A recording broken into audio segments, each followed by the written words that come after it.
This is my 1968 Ford Mustang, same as Steve McQueen drove in Bullitt. I rebuilt it myself, all by hand. It is my secret, weekend lover. The engine has sensors that monitor it all as I looking for something to fix. Little white cross is passing, flowers wilting round their base. The last been reached, again I guess, by another silent man. The last been reached, again I guess, by another silent man. They sacked Brian today, 33 years on the job. One little mistake and now he's gone. A few months ago they sacked Matt the same way, marched him through the staff room like a criminal. I wanted to say something, but you can't. Or if you want to survive, then you've got to learn somehow to find the courage to be just another silent man. Just another silent man.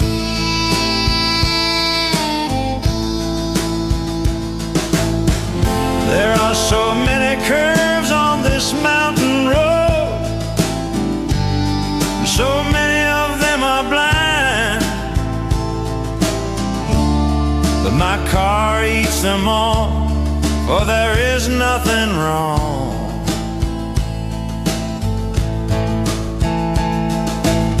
I guess today is the day she no longer needs me.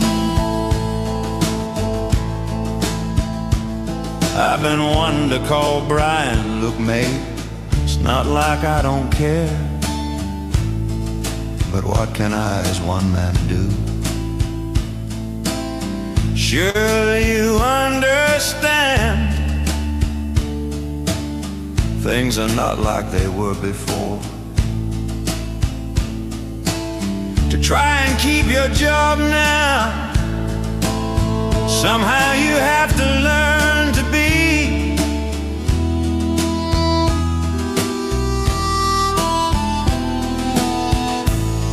just another silent man.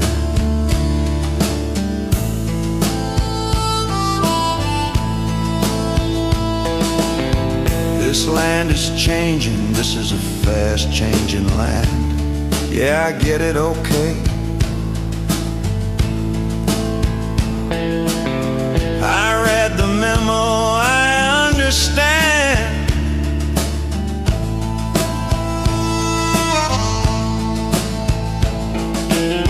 You wanna say something now, in fact you just wanna scream, but you know that you can't, for if you wanna survive, then mate, you're gonna have to find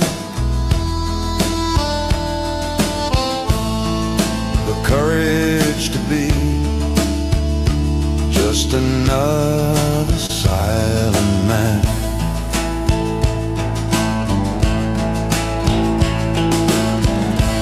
Little white crosses passing by, wilted flowers drying around their base.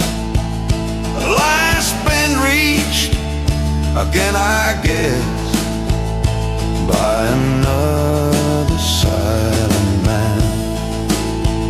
The last been reached, again I guess, by another silent man.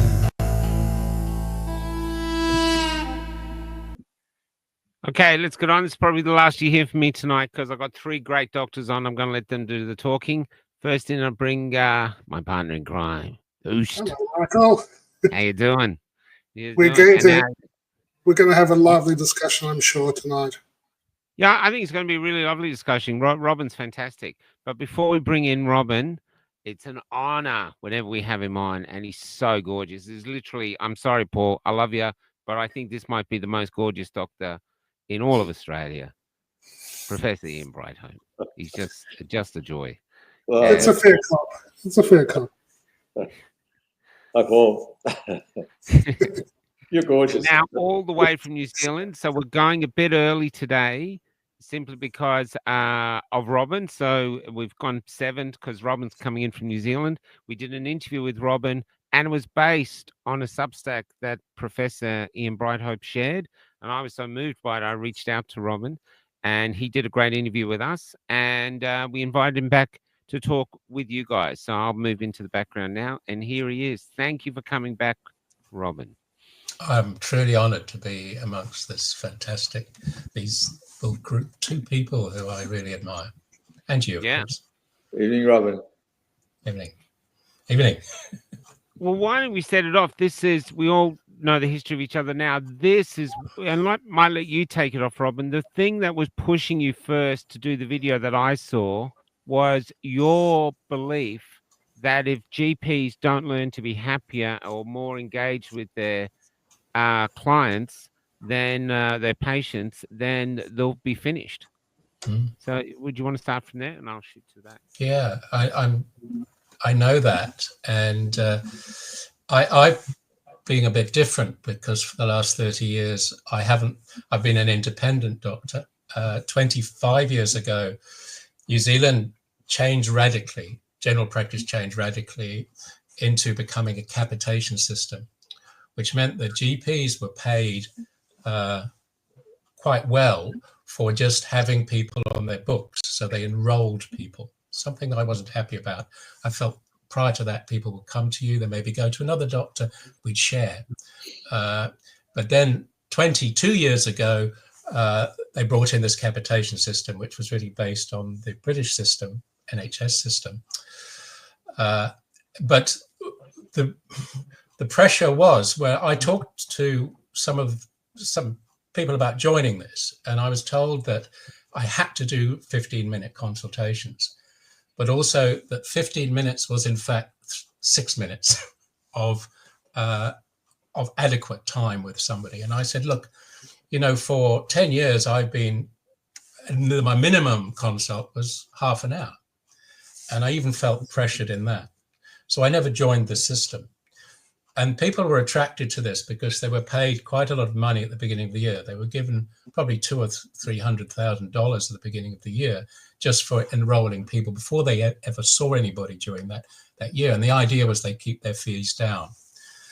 But I think there was a radical change there. Doctors then looked after a population, but not the person in front of them. And I've always believed that we are there with the person in front of us. We're honoring that person entirely. For the time they're with us, we are with them. We are their advocate. We are, and everything is private and confidential. And this is where I think we went wrong. And then we were in the pockets of the politicians and the bureaucrats. In fact, the doctors became bureaucrats themselves. And during that time, I've always looked after really complex problems because as an independent GP, you tend to see people with more complex issues. And they come to you to sort those out because you spend more time with them. But in that time, of course, conditions have become more complex. And the simple things that doctors used to see, sore ears, rashes and other things, are managed by people themselves. They don't need the doctor so much. So the doctors are ill-equipped to look at the complexity of what's happening now. And they're being forced into these very narrow consultations. And the good doctors are burning out. And the other ones are really just treating people superficially and are actually opting out, because then you'll go to these centres. This is in New Zealand, but I think it's happening around the world, where you don't see the same doctor twice. So that doctor doesn't have a relationship with the person. And you used to be in this very honored situation of being like a family friend.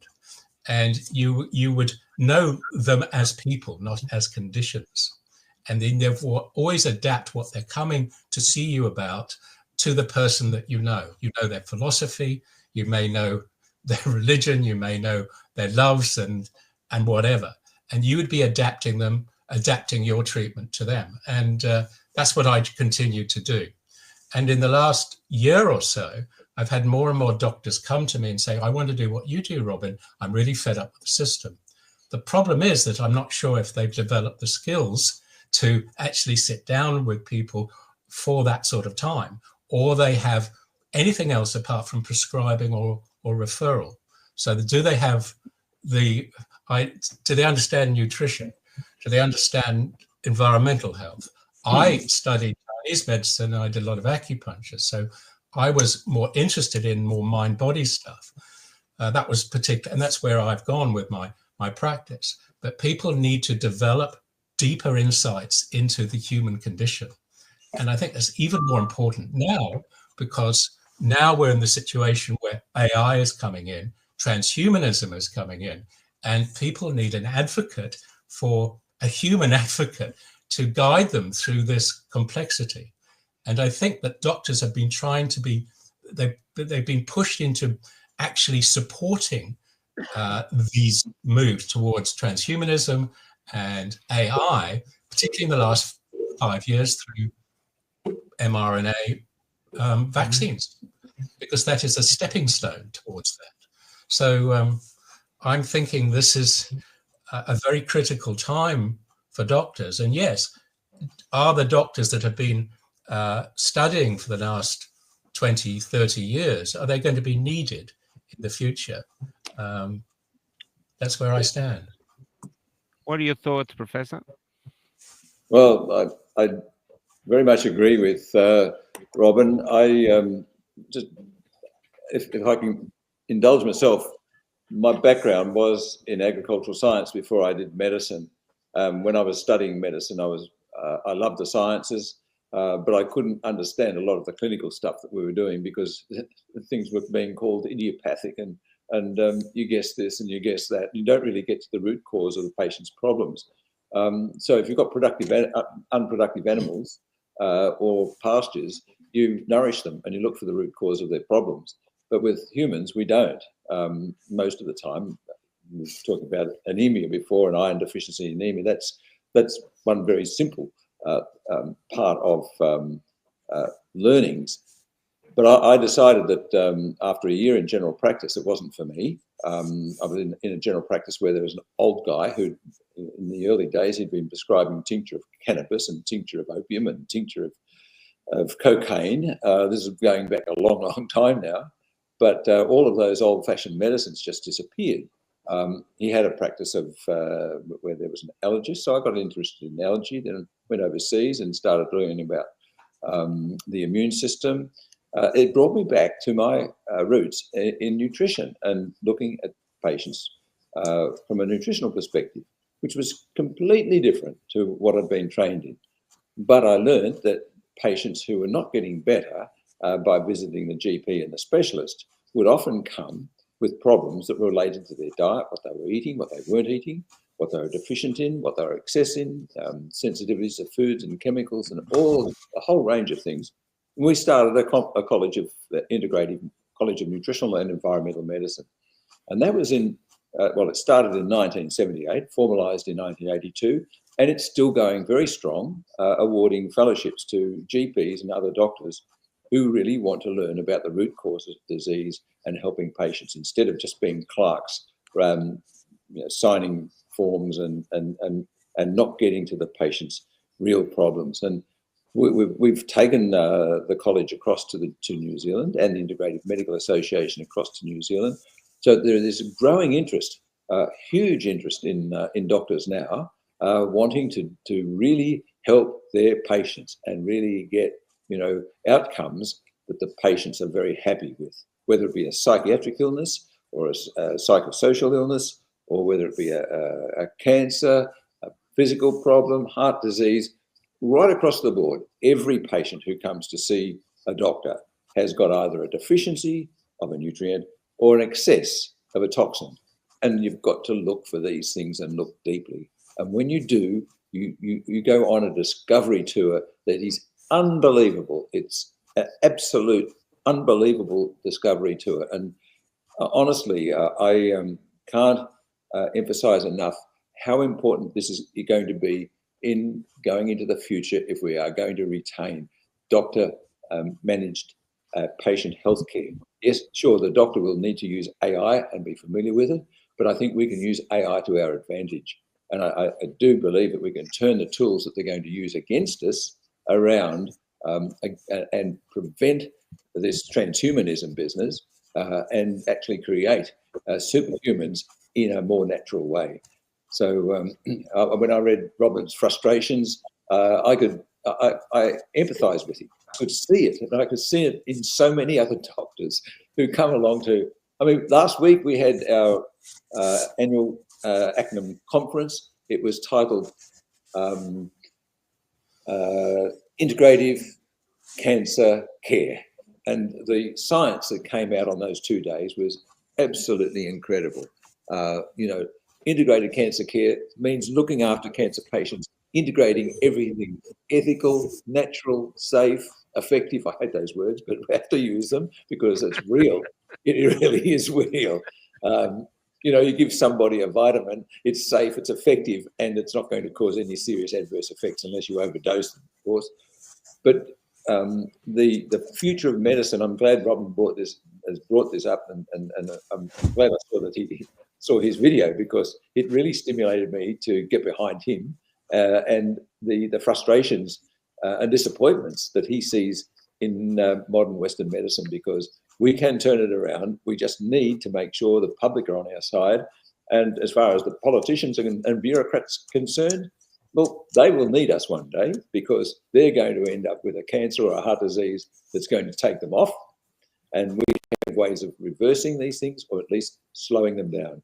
So that's my 2 pence worth. It's probably 5 cents worth by now, maybe $10 worth. I mean, but I'm here to talk to my colleagues and build. In the long run, we need to be building a better healthcare system, a real healthcare system, not a disease care system. We have the medical system. We're great when it comes to acute interventive medicine and save people's lives and so on, trauma, anesthetics, surgery. We're the best. But when it comes to all of this other stuff, we cut, burn, and poison cancer patients, and we just make them sicker. So, Professor, a lot of my patients, they came, you know, for surgery, so they had an acute scalpel steel deficiency. You know, and we did. It's like the time scale of my practice. You know, when you're doing. In 3 minutes, you can go from a healthy, alive patient to someone dead, you know, with a lot of these drugs. And sometimes you go the other way, you get someone who's dead and you bring them to life, you know. And the time scale is very different. Robin, my practice was in hospitals, so I watched the same shit show. I think it's important that you were independent. You know, it's only through independence that you could say, actually, I'm going to spend as much time as it takes to get to know this patient, you know. And I watched the interview too that I missed. And, you know, you talked about touch, you know, and I was remembering how, you know, when I had my fingers on the pulse, I would often have my fingers on the pulse. So, you know, especially when the patient's asleep or even if they're not stable, they're very sick. And it was a form of communication. I don't know. Yes, I was with a skilled hand. You can learn a lot from a stethoscope or a finger on the pulse. And thankfully I'm old enough to remember, you know, how to use those. But I also love technology. You know, in the last few years, I became obsessed with ultrasound because, pocket ultrasound was like having a tricorder. You could look in, not only could you hear the heart, you could watch the heart contract and see exactly what's going on. And in critical care, where seconds count, you don't want to be guessing. You want to be guessing as little as possible, at least, So anyway, that's my background. But it was the communism. It was the creeping communism. It was the corporatization of healthcare. I just watched as we became more corporate and more centralized by default. Further power was devolving further and further away. And then at one stage, I felt like suddenly,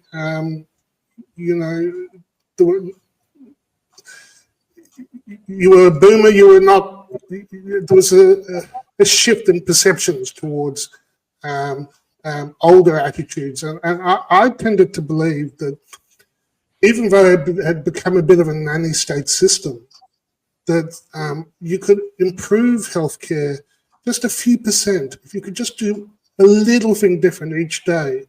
And because you thought maybe this would be better. If you do that for years, incrementally you make big changes, and you learn things. And that's how I survived within the system, but it became so stifling and so controlling, and like in GP practice, the nurses were spending more than half their time looking at a screen when they should have been looking at what was going on in the operating theatre. So I come from a totally different culture, like a culture of safety. It was more like a pilot, and I was always looking for, how do we deal with these emergencies, and how do we do it better, and how do we prevent the emergencies happening? So when COVID came, I was on to Professor Ian's vitamin D, and well aware of the sun and the early treatment. And I got in trouble for talking about it because back in 2021, that made you a deplorable anti-vax cooker who should be shunned. I've got a thing here from the UK. Someone in the UK is watching, and they're agreeing with you, Robin. In the UK, it's in and out and push pills, and basically they don't listen. It's the only non-doctor here. I have to say, I would love to have you as a doctor, Robin. It's just, just actually have someone to sit down with you and listen, because I think this culture where they're racing you in and out, doctors sometimes discount something you say, maybe because it's just too much, or they just don't have time to. It's just time, Michael. It's just time. If you're giving a 7-minute block, that's you're going to do your best in a 7-minute block, and but it shouldn't be like that. I think is more your point and Dr. Robbins' point. It shouldn't be like that. People know it shouldn't be like that, but it's a sign that we've got a healing profession which is clearly badly off the rails, and the doctors are not happy, and the patients are not happy. But I would argue that trust is core with that, and informed consent, and real respect for the preciousness of life. These are all good places to start. And I'm not sure that's out there in the way that I believed it was before 2020. So, yeah, my father. Sorry, I was going to say my father in the UK was a doctor in North London, a GP, and I grew up in the household, so I've grown up all my life in a general practice household. But he said to me, and I when I moved out to New Zealand in the end of the 70s, it was to really escape that system. And when I'd already done 6 years in hospital medicine, but really my heart was with people and general practice. And I loved the fact in 1981, we could spend a quarter of an hour with people. That was much larger, much longer than what happened in the UK. But of course, then I got into a deeper inquiry with people. I started to study acupuncture, Chinese medicine, mind-body medicine, trauma. And I realized that was a ridiculously short time. And in fact, you're just getting going, really. It takes people 20 minutes to relax. And then you have a meaningful conversation. And that's when you have aha moments. And we were always taught at medical school that the most important thing was the history, which was talking to somebody. That was 95% of it. Then examination was important. And we didn't even have ultrasound in those days, didn't have scans, had x-rays. I mean, most of the things went to laparotomy if you had something in the belly. So the history was incredibly important. Now it concerns me because I have young people coming into me to practice, and this happens because I do a day in student health, and I've done that for 20 years. And they will come in, a 21-year-old will come in and say, look, I want a blood test. Before they say anything else, I want a blood test. To which you say, well, and that's a conditioning that somehow we will be able to detect everything from a blood test. Therefore, the inquiry isn't needed. And that concerns me somewhat. And of course, I turn it around and say, well, why? And you get to a deeper issue. Sometimes you find that a father or grandfather has just died of a heart attack, for instance, or somebody had cancer. And sometimes as they want to know their testosterone, because they want it to be higher than their flatmates, which is often that. But ultimately, we have to then step back and say, well, what do you want? What's an act as an inquirer, as somebody, an advocate for them, but somebody who is actually going to provide something a little bit more than they expect. I think older people do know this. They remember a doctor who looked at the tongue, said 99, said, tapped the back, and had that physical contact with them. But the younger people, I think, are being denied this mentoring that I think we should be performing. I was in a hospital in LA in the 80s as I think final year of medical school, and I was horrified that the residents and doctors said, and medical students said, "Oh no, we don't listen to people's chests. A chest X-ray is more sensitive and specific." And wait another generation or two, and there it is. The same with us. That everyone sits and does what they call a card flip. So they go through all the different numbers. And I remember one day working as a anesthetic registrar. I was covering a small, very small city ICU and the whole hospital. And at the end of the shift, I did blood tests on myself. I didn't have time to eat. I didn't have time to drink. I had more asterisks against my blood tests than anyone in intensive care that night. But the numbers are you were not a healthy doctor. This is not good. Robin, you actually mentioned that not only is Dr. Paul unhealthy, but you mentioned in your summary that doctors are miserable. What makes doctors miserable? I think they're trapped. I think they've been trapped for a long time. There was a report of a few years ago I read about American doctors in training. 25% of them were on antidepressants. And they commonly described a pressure, being pressured to their heads like a clamp by the training, which was a forcing in of information. I think I call it APRA. I think it's that. That's right. So that's what I call the pressure between my. Yeah. And I have people come to my practice and they're interested in, I think most of us have some idea when we start becoming a doctor that we'll be involved in healing. And very quickly that healing is ground out of people. And I've actually had people and students come to me and they're amazing. Their presence just creates a change in the people that they're talking to. And in fact, all those people who have been exceptional in this way have had to give up medicine. and do something else. They felt completely abused by the system. And I believe we're selecting doctors, I mean, the wrong way. I think we're selecting them on what I would say left brain deductiveness, but not on the humanities. And there are those who start off with the humanities and want to be human and connect, but in fact have it drilled out of them. And I think deep down, this isn't just that they're down, it's an existential crisis in doctors, that they feel, they feel, I suppose, they're not being honored. And this is why we're seeing mental illness in doctors. We're actually even seeing increasing suicide rates in doctors. They just do not feel their presence is being appreciated in a very deep way. So it's very serious. I think it's more than just they're depressed and frustrated. I think their whole purpose in life, certainly those doctors who start off like this, is being annulled.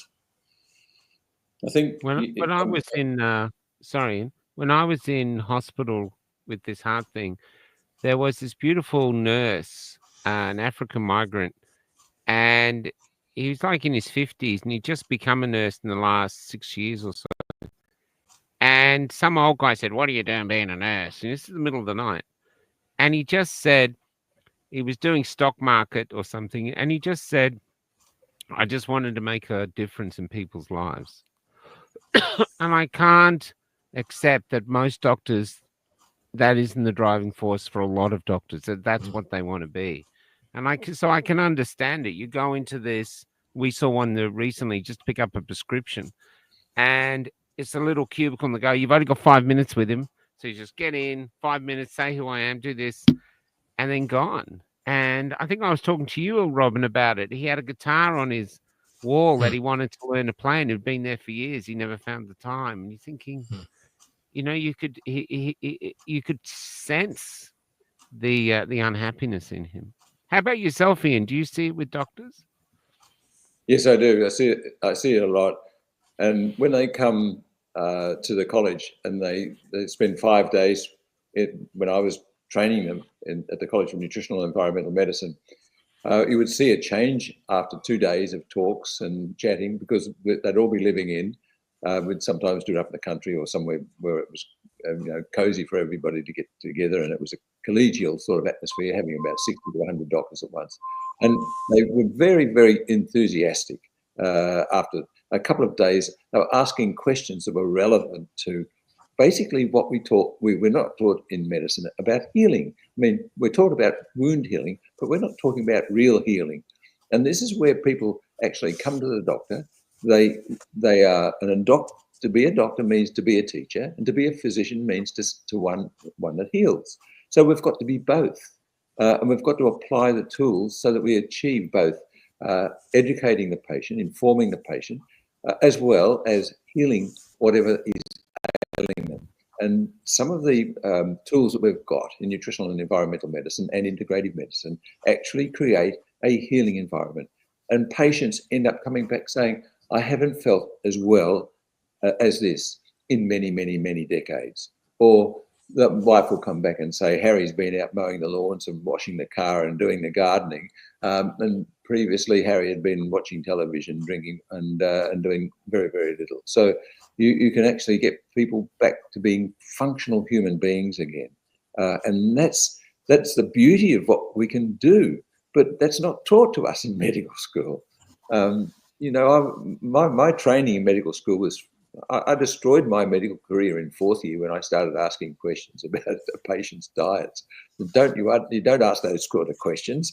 Doctor, you don't talk to your professor like that. You don't ask difficult questions. So it is like that. And I mean, there is a show tomorrow night on the ABC. Forgive me for mentioning the term ABC, but it's all about bullying in medicine, and we see that. I mean, I saw it all the way through the bullying, because I was a mature age student.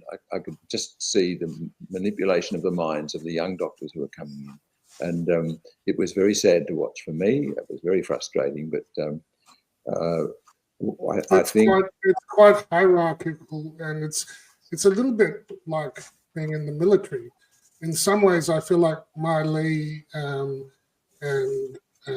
Mark Hobart are facing military tribunals.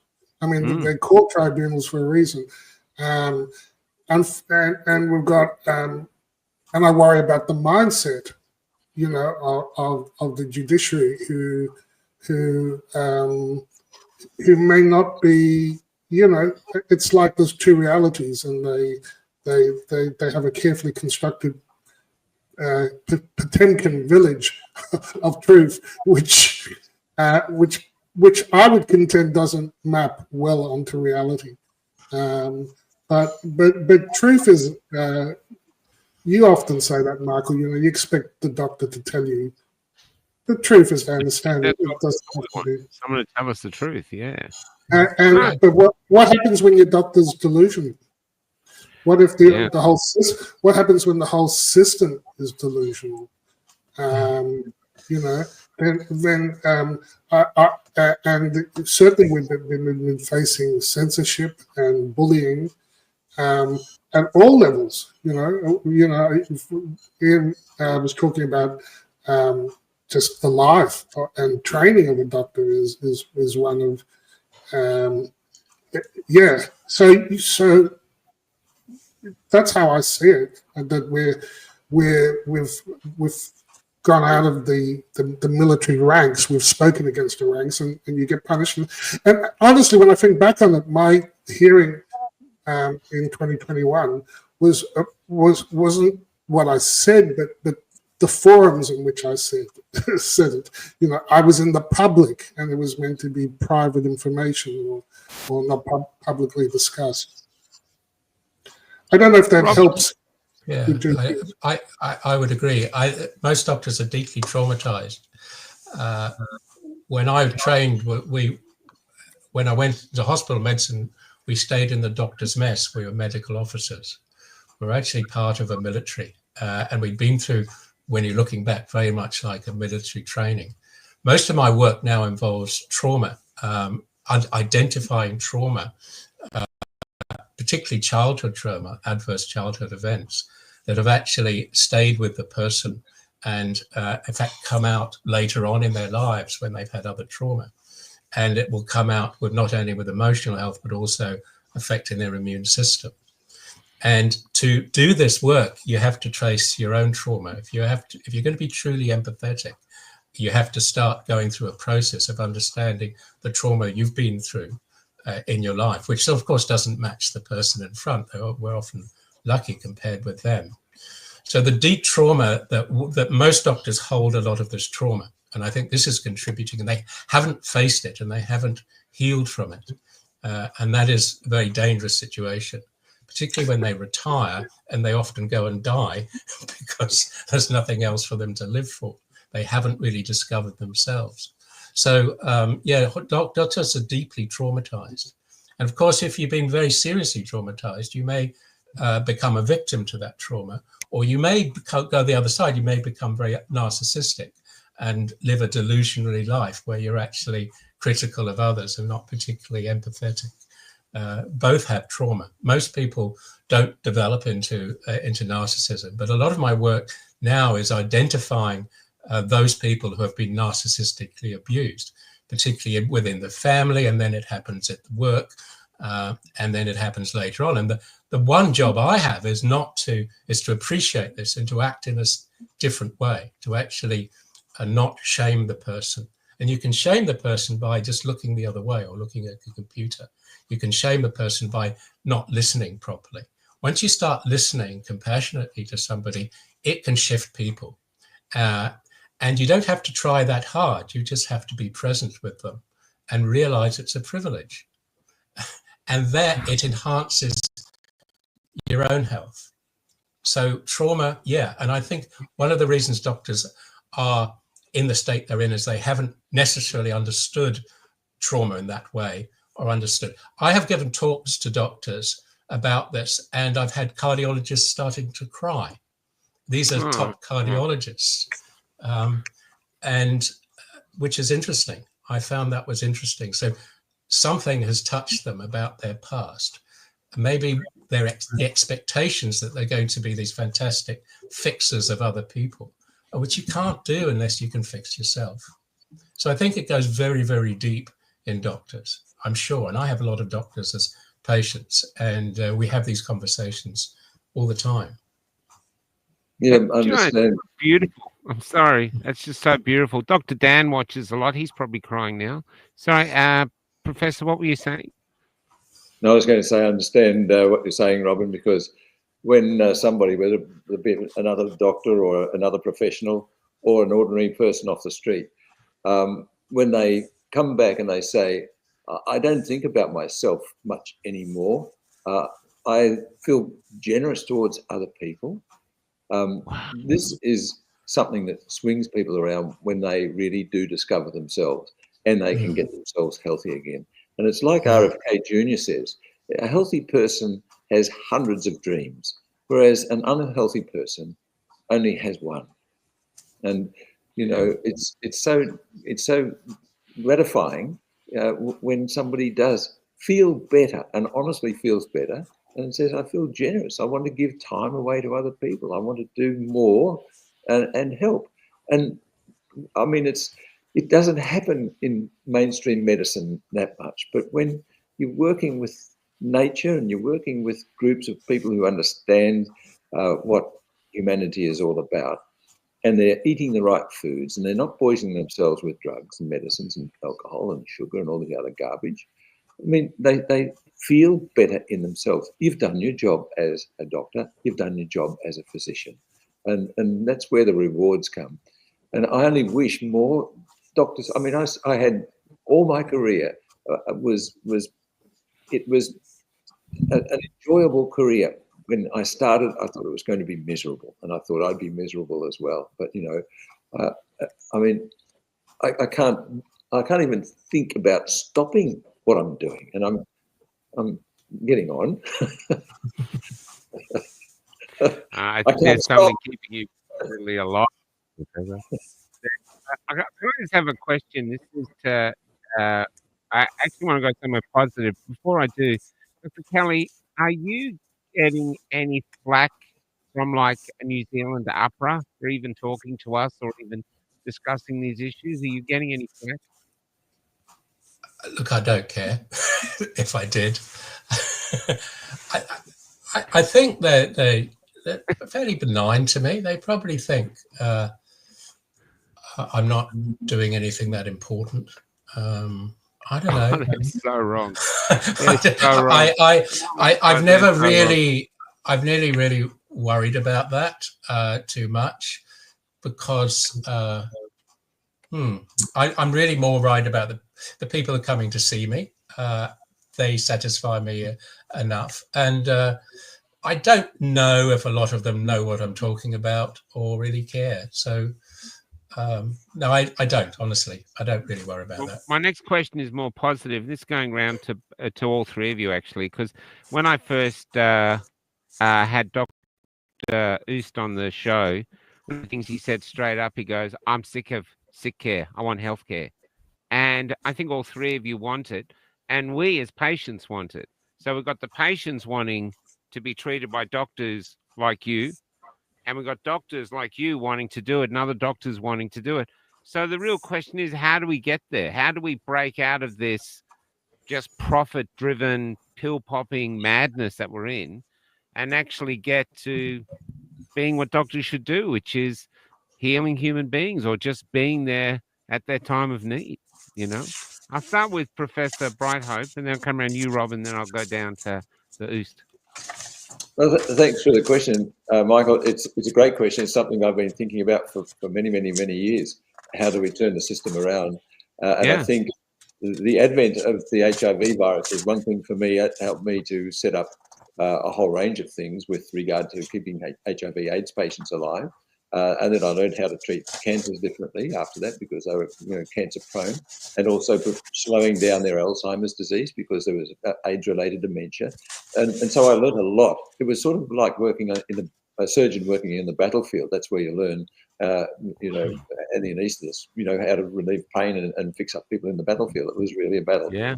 And I think the advent of this Wuhan virus has been a turning point for the medical profession. It will be eventually. It's been a turning point for many people in the public arena who have been made sick either by the vaccines or witnessed a loved one either being maimed or dying as a result of being vaccinated with the mRNA vaccines. And I think this is an opportunity now for us to keep talking and keep training and keep teaching and bring up the evidence that we have that we can actually help people.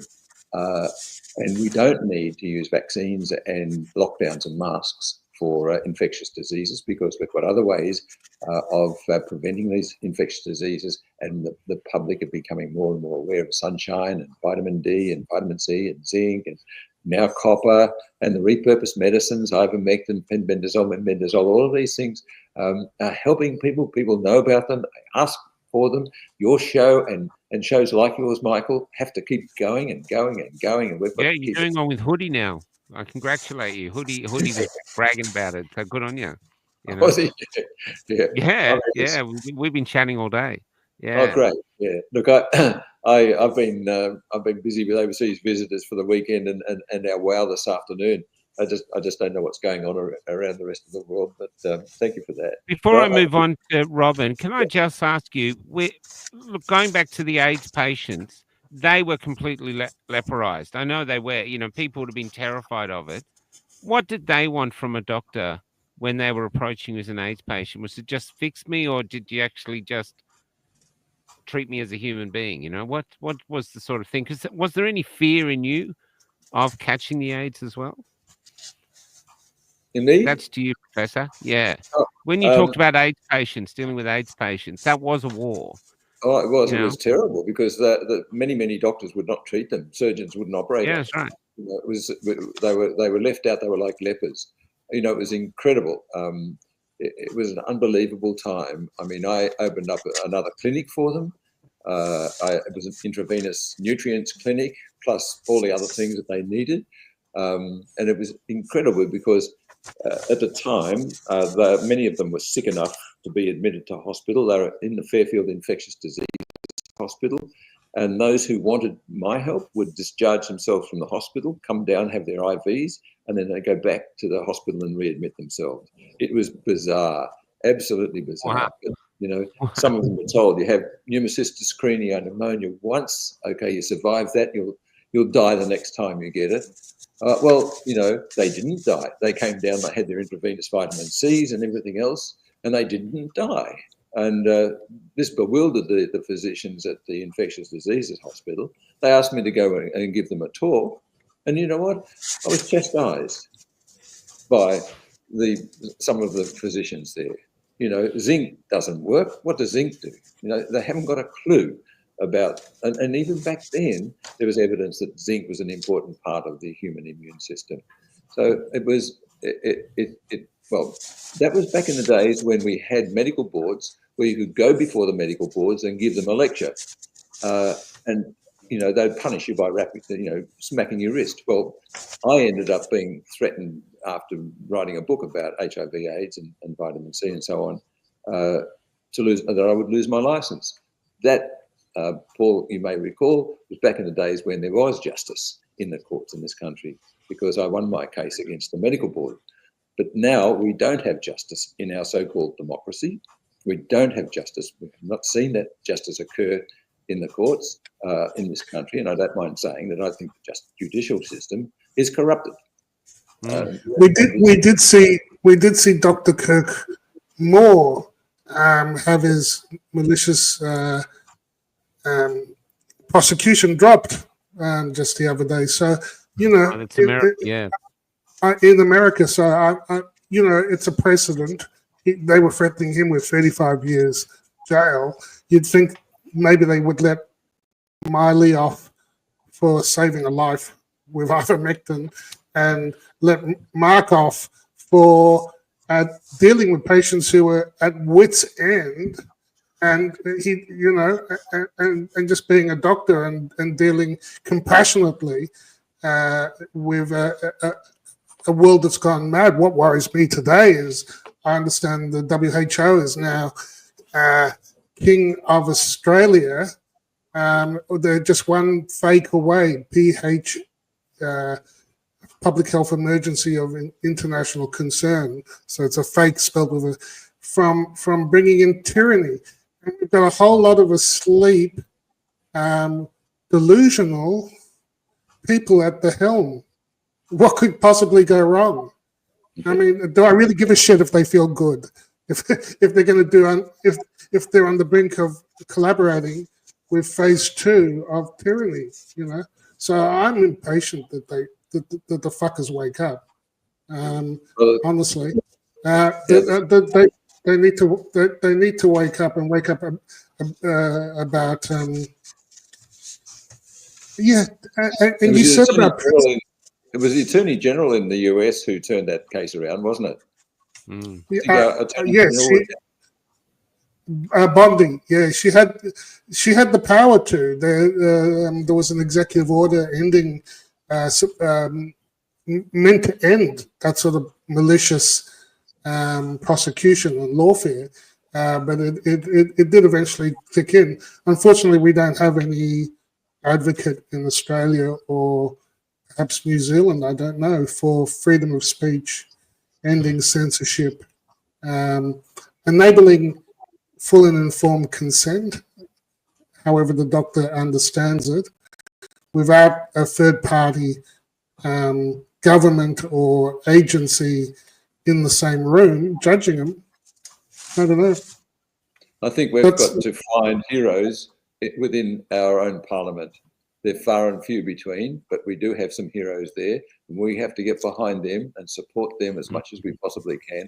Make sure that the public understand if they know what's going on with our healthcare system, and the World Health Organization is going to determine what we get in the future when there is a public health emergency of international concern. I mean, I've called a fake just recently. The fake is, obesity is one of them. Another fake. And I mean, we've got so many public health emergencies of international concern that it's basically the authorities are blind to what's going on in health. Really. I just worry. I've just seen the UN Sustainable Development Goals, and I see it as a Trojan horse to bring in full-blown, full-spectrum control of the land, sea, air, water, whether you pass FLATUS or not, it's going to be part of their monitoring. And I'm thinking bigger pictures. I'm wondering about. I struggle with synthetic versus natural care. I think a lot of our illnesses in our society is like a nature deficiency, like your song. Robin, always looking down at the screens and not being. A lot of the kids, I'm sure, suffer from nature deficiency syndrome. Nothing. They're throwing them in a boot camp for 10 days to fend for themselves wouldn't start to cure. But what do you think? I'm just going to get back to Robin for a sec. Yeah. Yep.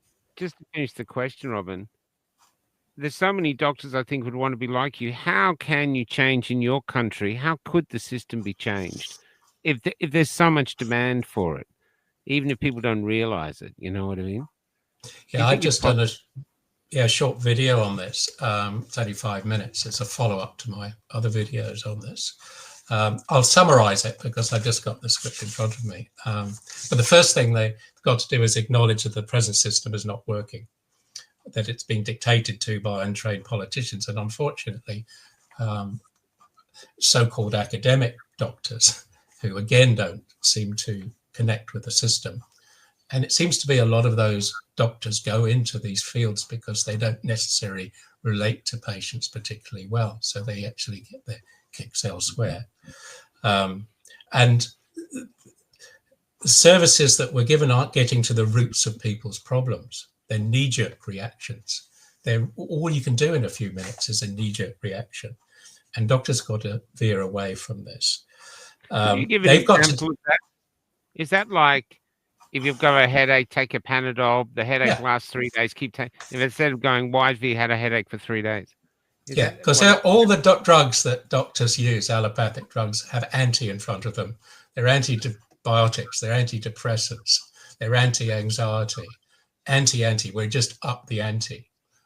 What we're doing probably in our practices is actually look at the root cause and then actually getting to the root cause, either eliminating environmental effects or really see sort of harmonizing relationships that they're having with people. So we should be stopping just anting, just becoming this Hegelian dialectic of reacting to the problem, because it's not going to go away. And it's actually one of the reasons why we have bad health at the moment.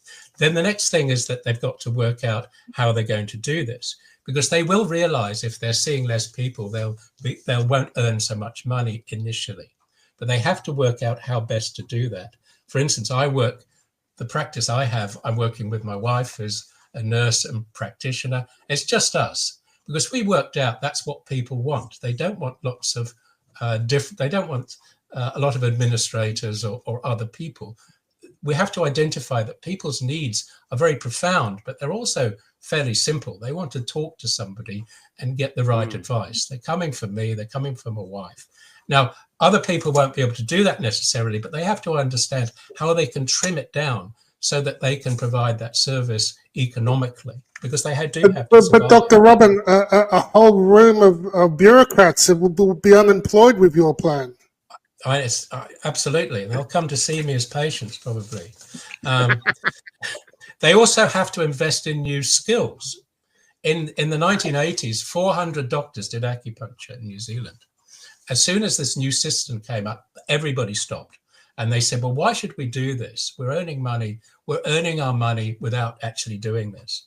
And that happened. So the people stopped manipulating, stopped delivering babies, stopped doing all these other things that actually they were interested in. And they became just prescribers. So they have to work out where their passion lies. Is it nutrition, fitness, lifestyle advice, trauma work, meditation, something that actually aligned with their personality? Because once you do that, you remember it and you're passionate and you enjoy doing your job.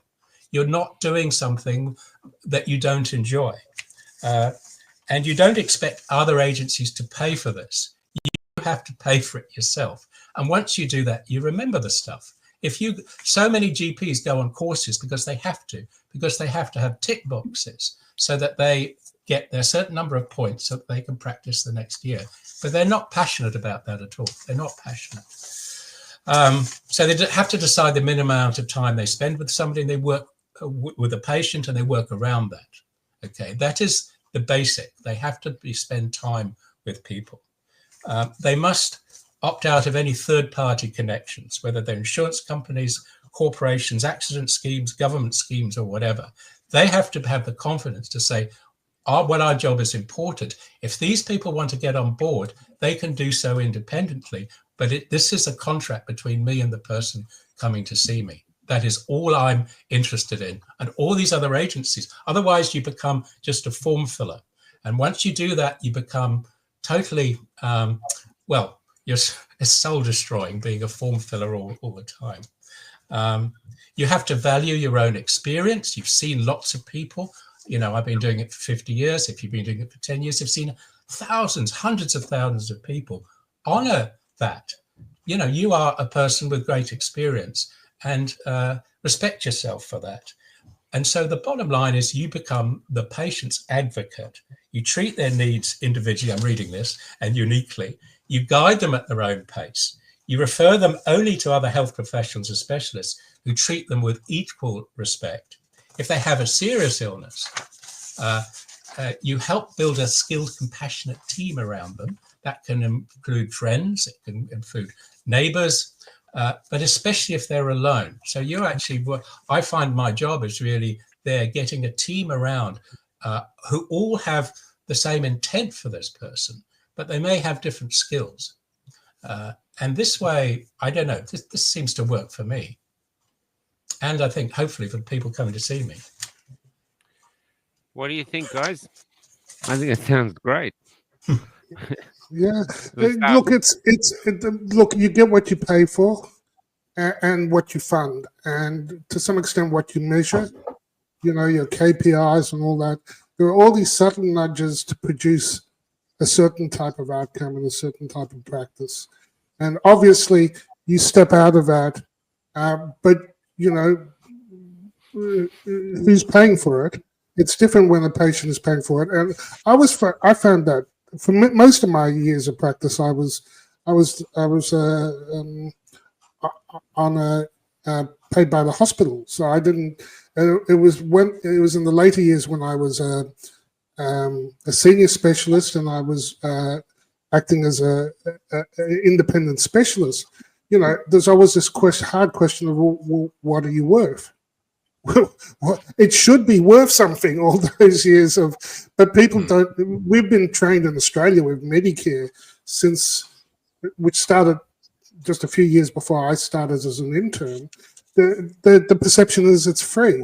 The care is free, and whether you call the person a massage therapist, a doctor, a plumber, or a barrister, you pay for those skills and that experience. But the system has become a government funded thing. I mentioned corporate because we're in the corporate structure, and that affects the thinking. But I think we're talking about things that go beyond the dollars, but unfortunately we live in this structure that we can't even see. It's like the water all around us, of incentives and financial structures, and it drives behavior, including for the doctors. So that's the conundrum. People have to understand that they want the service, but like every service, it has to be funded. I think we're in a sorry. Go on, Robin. We're in a very critical time. I was listening to a seminar today on transhumanism, and that this is happening at the moment. That in fact the plans are, and they come from pretty well every university, every scientific agency, every royal society, that the human beings are insufficient. Our immune systems are insufficient and need help from technology. And I believe the last 5 years of the mRNA was a portal for that to happen. This was the stepping stone to get people on board for this transhumanism. And this is happening at the moment. And it's happening very rapidly. And there's a great division between what I see as humanity and what is being planned. And I think the important thing is, are we going to be an advocate for humans and humanity, or are we going to be just somebody who's going to push the transhuman agenda, the bioengineering, the idea that we need to be enhanced through technology? And are we going to be just players in that game? Or are we going to actually be the supporters of humanity? And if we decide we're going to be supporters of humanity, there's a huge role for us, I think, in the future. Otherwise, I think we're in a very dangerous situation. And I'm convinced this is happening. It's not just happening in 2030. It's happening now. It's happening now. And the push is for, that is the way medicine's going to be going. Gene splicing, CRISPR, all that stuff, which I believe doesn't have a basis in good science. It actually is somehow delusional that this can change the human being into something that's better. Without really, most people are pushing for that, don't seem to have an understanding of what it is to be human in the first place.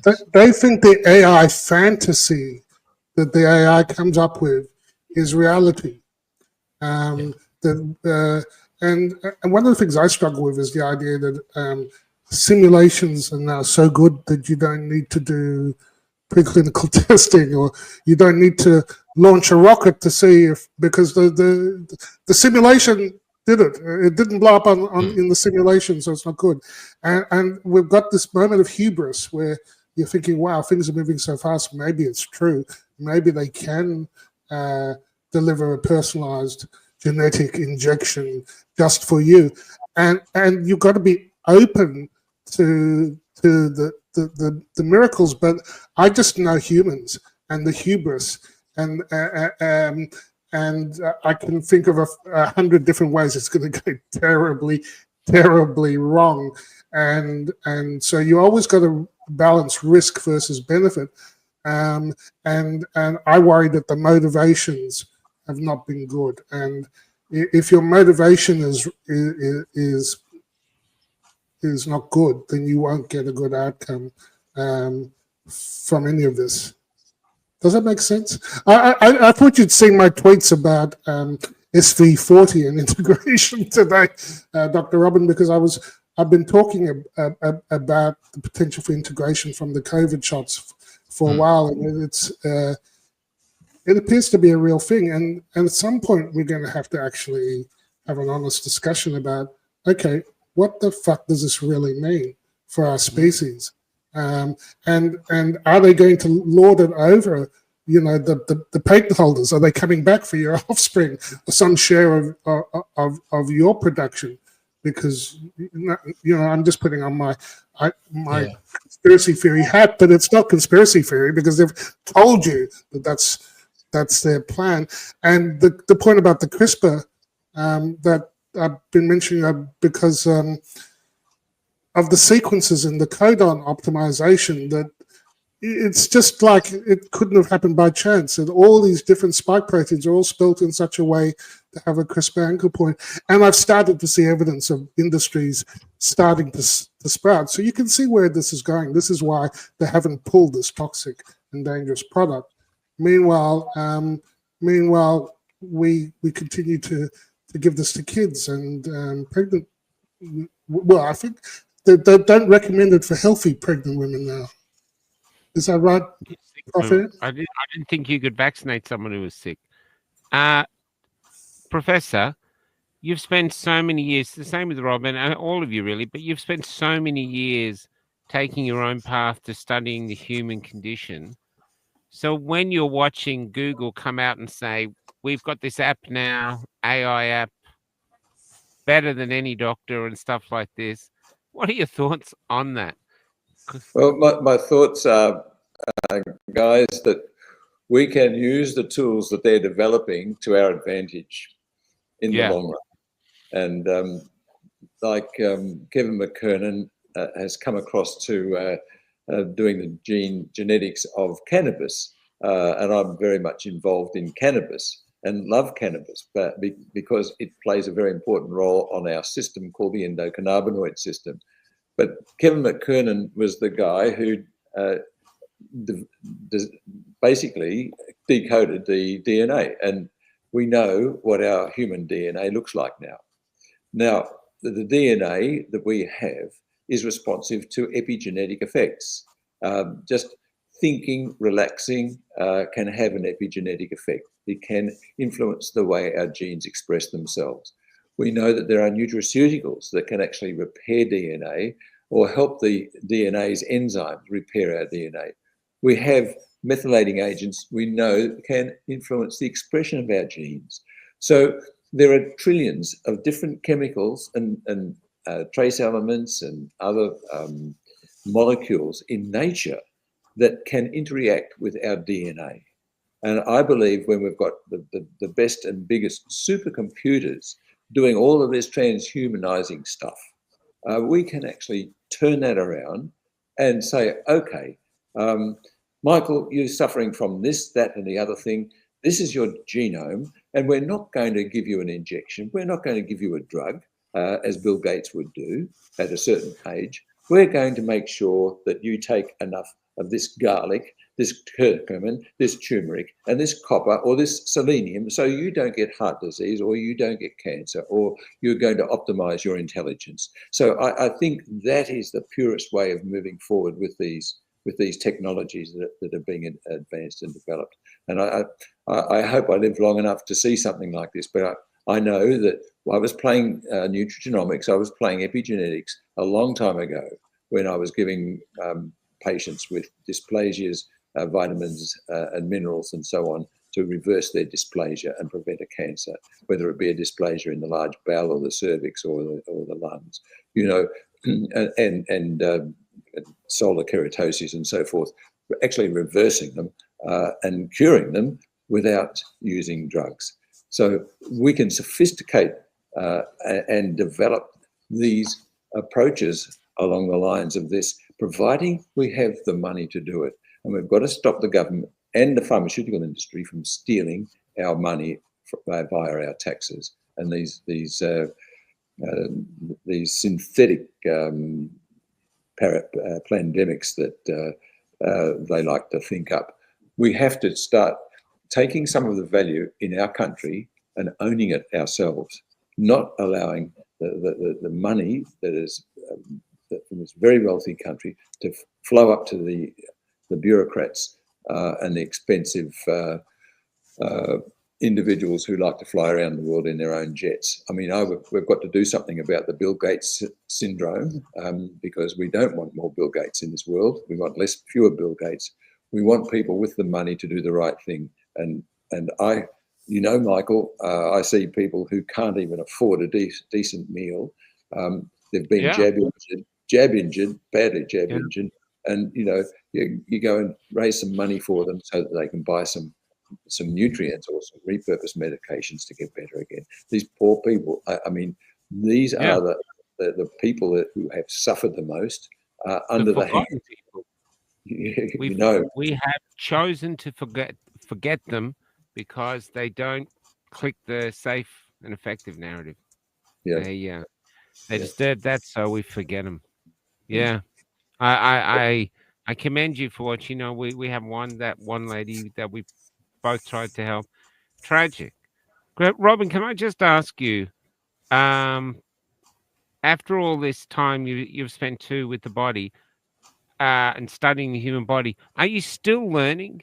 Or is there still things where you come across and just amazes you about the body, which goes against how they're trying to push how we're basically unfinished, imperfect, and they got to fix us up with their shite. But are you still getting I live in a state of wonder and awe all the time. Wow, really? Could you explain give me an example? Well, it's really the last 40 years. When I studied Chinese medicine, they view traditional Chinese medicine that the body's energetic first. And in fact, the matter appears on the energy, if you like. And then I started to study Ayurvedic medicine. I started to meditate.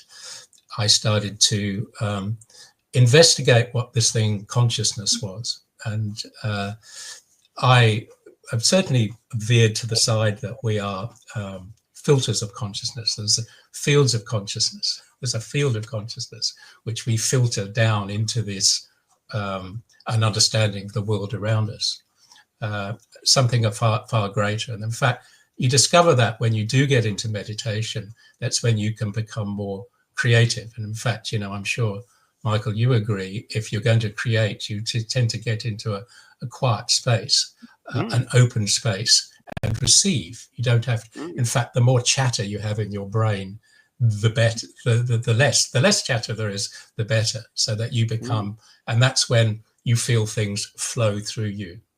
And I suppose that when I started to go through that sort of understanding of, I suppose, the universe and beyond, you never stop being in a sense of awe and wonder. And you go away from thinking that we're basically meat packages. And you understand the importance of something called love, and healing. And those are things almost been taken away from the doctor's discussion. I've had many people that I've struggled to help, but I've seen them 10 years later in the supermarket and they've looked great. And I said, well, what's happened to you? You know, it was a really struggle with your health. Well, I met so-and-so and my life's turned around. you know, and so I'm always in that state of awe and wonder that there's so much that we have to learn. And my concern with this whole transhumanism thing and biotech is that they seem to really know so little. They don't even know what they don't know. For instance, the Human Genome Project, very exciting though it is, have only really discovered 6% of the human genome. The rest they say is junk. Well, the rest is an environment that's connected to a wide greater environment, which we say the epigenetics. And so they're using, so the emperor really has no clothes, and it's potentially very dangerous when people of the very few people that are promoting this at the really top level, providing all the funds for all this, know so little. They don't have, I suppose, an understanding of what I think humanity is, or a deeper meaning to our lives. They seem to want to live forever. And if they do, of course, we can't all live forever. So a lot of us will have to go. The useless eaters will have to disappear from the earth to allow it to be safe. Speak for yourself, Dr. Robin. I'm going to live forever. I know. And just not as this meat package. This is temporary, you know. Well, I think we're trained to be people who look after meat packages, and you know, even I look after a lot of people who are coming to the end of their lives, and I do a lot of terminal care, and there's a process that happens where people do not feel as depressed often as the oncologists are looking after them. They're actually going through a process, and many of them are reassuring the oncologists who say, I'm afraid this, and you know, you've only got 5 or 6 months or whatever. They haven't even asked them if they have a perception of consciousness actually outliving their physical bodies. Now, whether you believe that or not, it's a question that should be asked and should be discussed and should be honored, for instance. My experience was that we did death really badly in this culture, and in the hospitals. You know, we do have really funny ideas about it. It was especially when, you know, this is the whole thing about not full resuscitation. It can be times that it's compassionate. You know, death is like birth. It's a precious time, and it's you want to handle it well. I don't think our culture handles it the way it's medicalized, the way it's artificialized, the way it's there's, you know, I was watching a interview on Diary of a CEO. This is Roger Salt. Now I don't agree with him on all things, but I have respect for him because he of his MedCram episode 34, where he talked about zinc and zinc ionophores, hydroxychloroquine or chloroquine, back in March, I think, 2020. So I have a soft spot for him, and now he's talking about light. And light, and of course he's right. It goes beyond vitamin D. He's talking about mitochondrial function and you know, stimulating melatonin intramitochondrially. You know, really fascinating stuff. There's all sorts of things we can. I feel medicine is shifting. The big theme in my mind, in part, is natural versus synthetic, centralized versus decentralized care. And my preference, without knowing the particulars, for any question, is: can we do this in a decentralized way, and can we do this in a way that vibes with nature?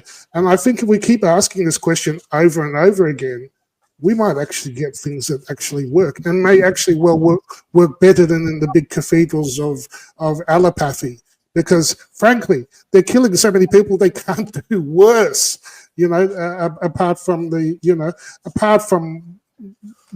some acute care that they're relatively, you know, they're competent for usually, you know. So anyway, those are my general things. I don't have the answer, but I suspect the answer is going to be something that empowers individuals in the community but people like you gents are rare gems, and I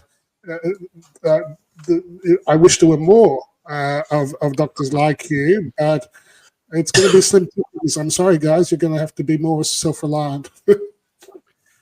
Yeah, I'm still saying that doctors out there are bad. I think they're caught in the system, like what Dr. Kelly says. But it's so lovely to hear the both of you, Professor and Dr. Kelly, speak. It's just like almost listening to a world either we lost or a world where we want to reach, but we're not actually there yet. You know what I mean? It's really lovely what you're saying. I wanted to, where you mentioned about love, Dr. Kelly, I've interviewed lots of nurses who went through the time where people weren't allowed into nursing homes to see their relatives, and people weren't allowed into hospitals to see the relatives, even as they were dying. And they were saying these people didn't need medical care; they needed love. They needed just their family people. They needed people who loved them there, and we didn't allow that to happen. And that's like an unspoken tragedy of these last of that vicious time. You know what I mean? It's appalling. It's totally love, appalling. It's appalling. It's inhumane. It's gobsmacking inhumane.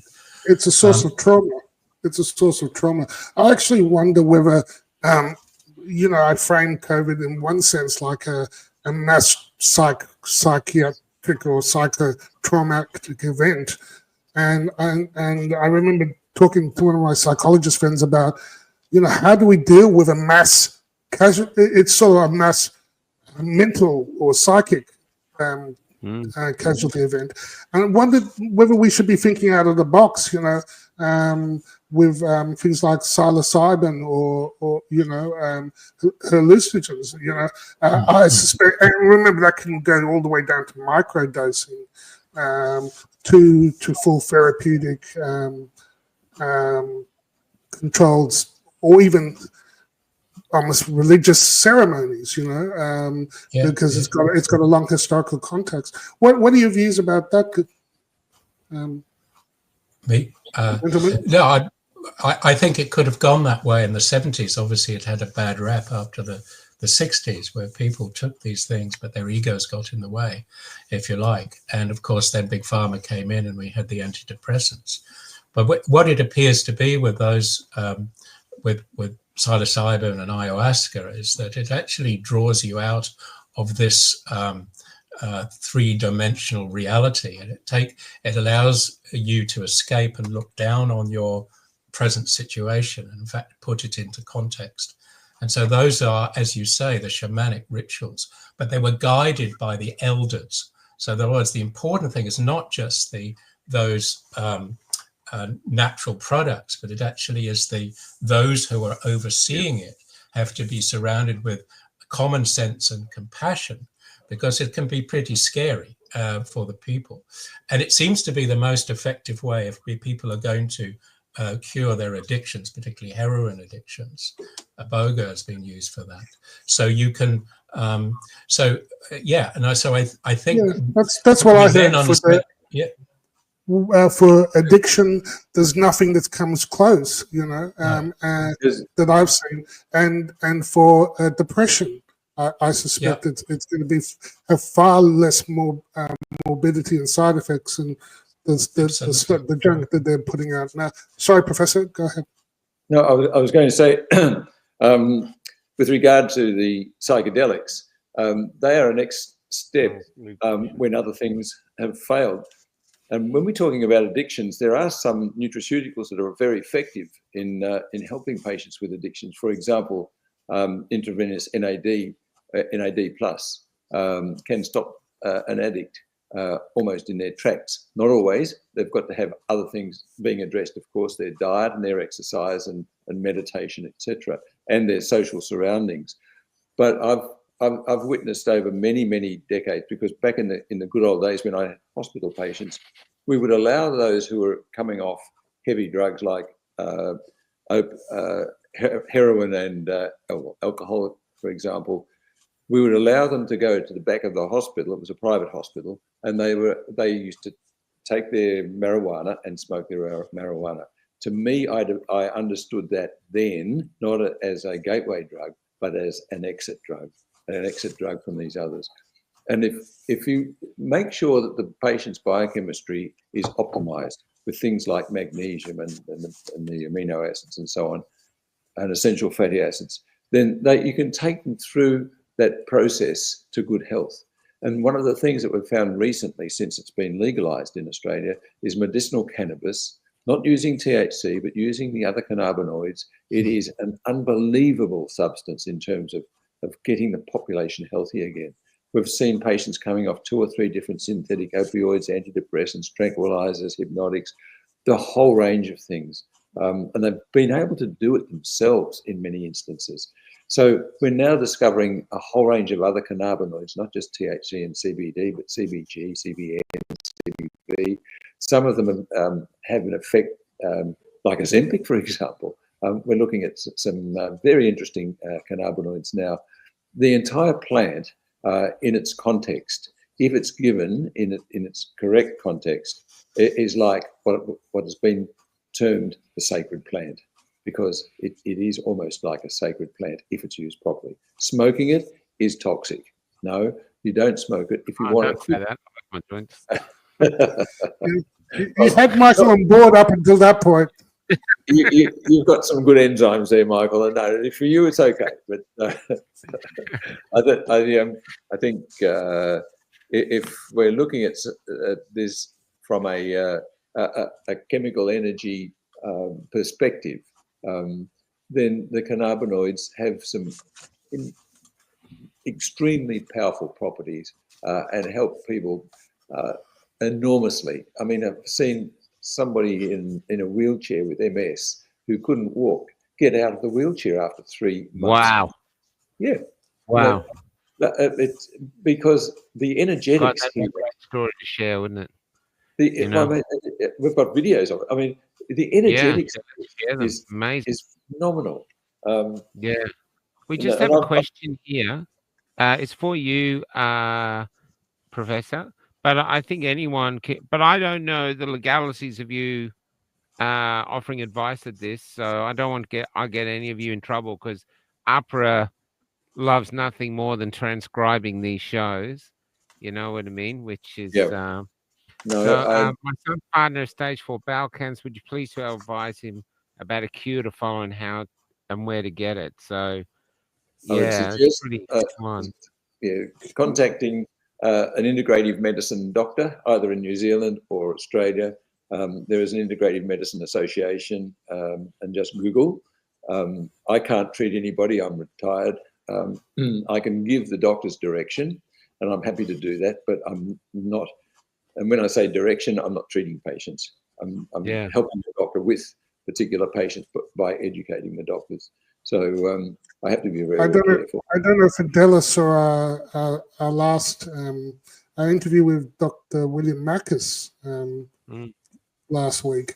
He's got a Substack. You can go have a look. He publishes and writes about the research of the latest trials that are being done, and he gets lots of testimonials too being sent around the world. Now, that's not randomized, double-blind controlled data, but there is so many. There's so much smoke there that I suspect there's quite a lot of fire.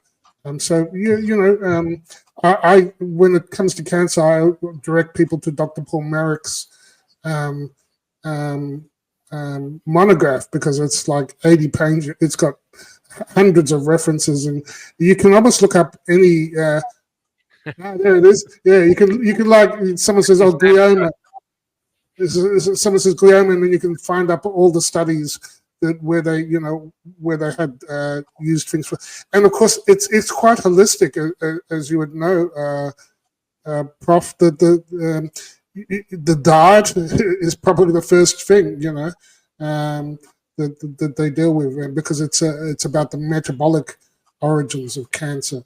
So Yeah, cancer's been Sorry. topical for us. I just have to do a duty of care to Dr. Kelly because it's 10:30 now, and I know you go to bed early. Are you okay? You coping? I'm revived by this. Thank you.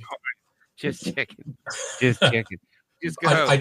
I do have a question though, which Go I'd ahead. love to put to Ian and Paul. I've been doing student health for 20 years, and obviously the issues I'm dealing with are mostly mental health. However, the last 5 years have seen the explosion in the prescription, not just of antidepressants, but ADHD medication, particularly, which are amphetamines. And I have students who are going on these to pass their exams and stopping them in the holidays when they're working in a bar or whatever. I have a lot of concerns about this. You know, they do feel better and they pass their exams, but they are amphetamines, and they're also toxic, and they're also cardiotoxic.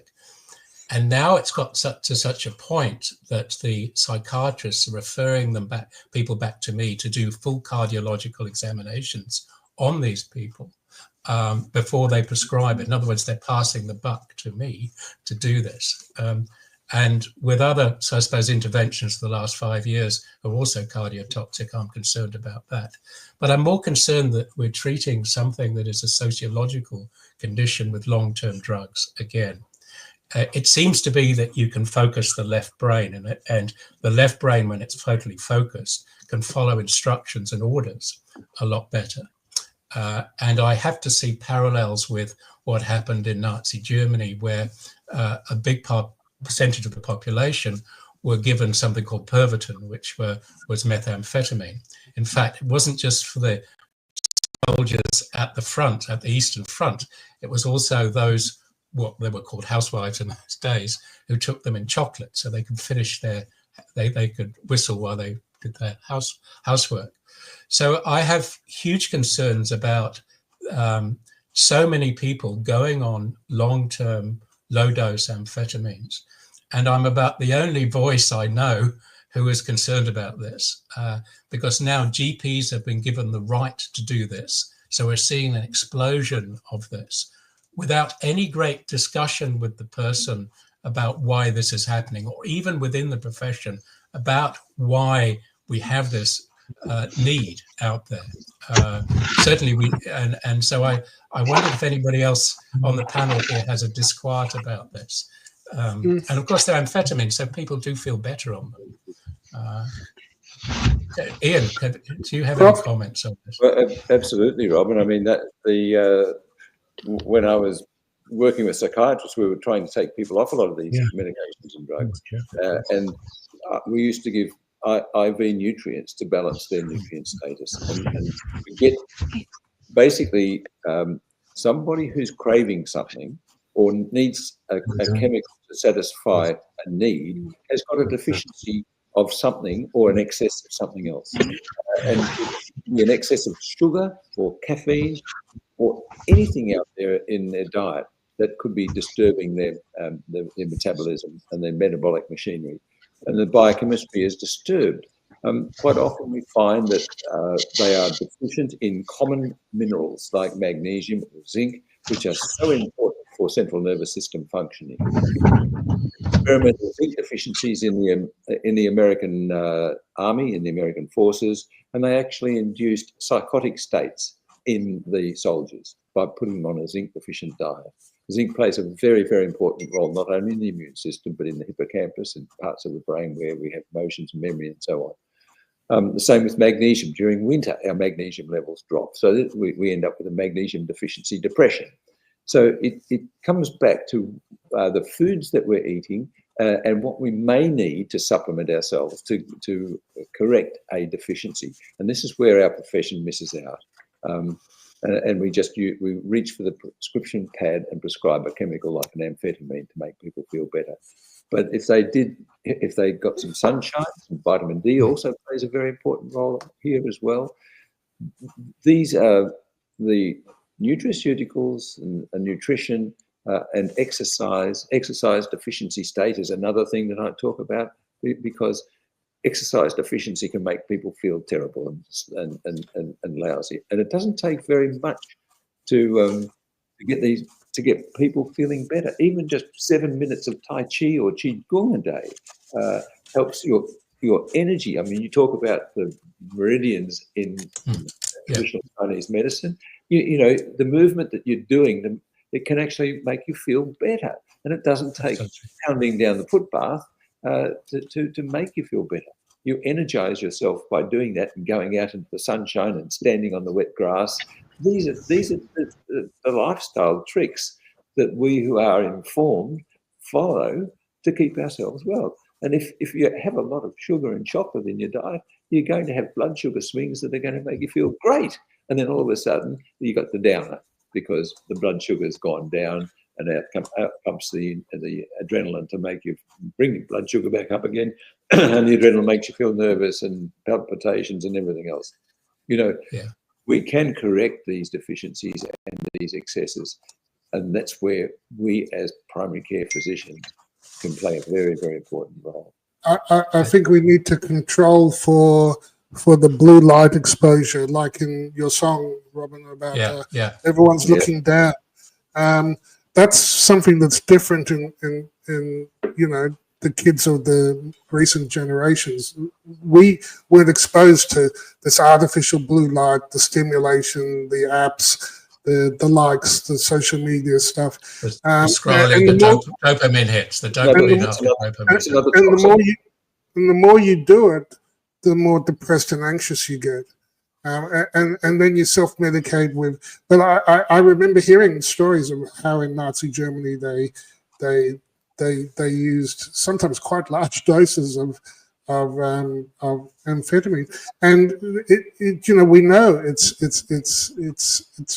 this gets back to my comment earlier about nature deficiency, but also excess of artificial attention, and that links in with your comments on meditation earlier, because really meditation is, as I was taught, a state of non-judgmental awareness.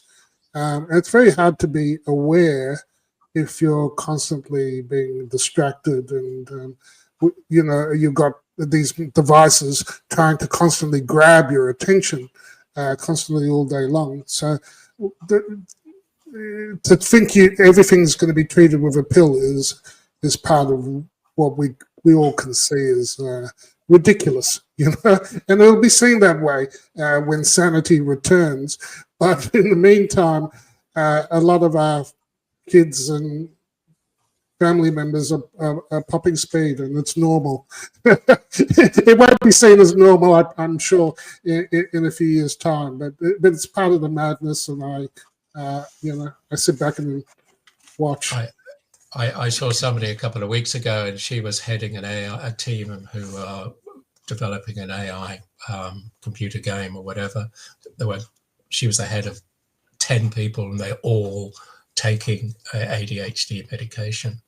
And if they are in fact sort of working with AI and focusing like that, what could possibly go wrong? I mean, I totally agree with Ian, and I will, but unfortunately, they are being sold this. They are being sold this now by the medical profession as the answer, and it's a quick answer to their issues. How do I get around it? I don't want to deny them if they're going to pass their exams, but I actually do have a discussion about these the long-term issues, and also, whether they are better served using their creativity and their attention issues in a different way.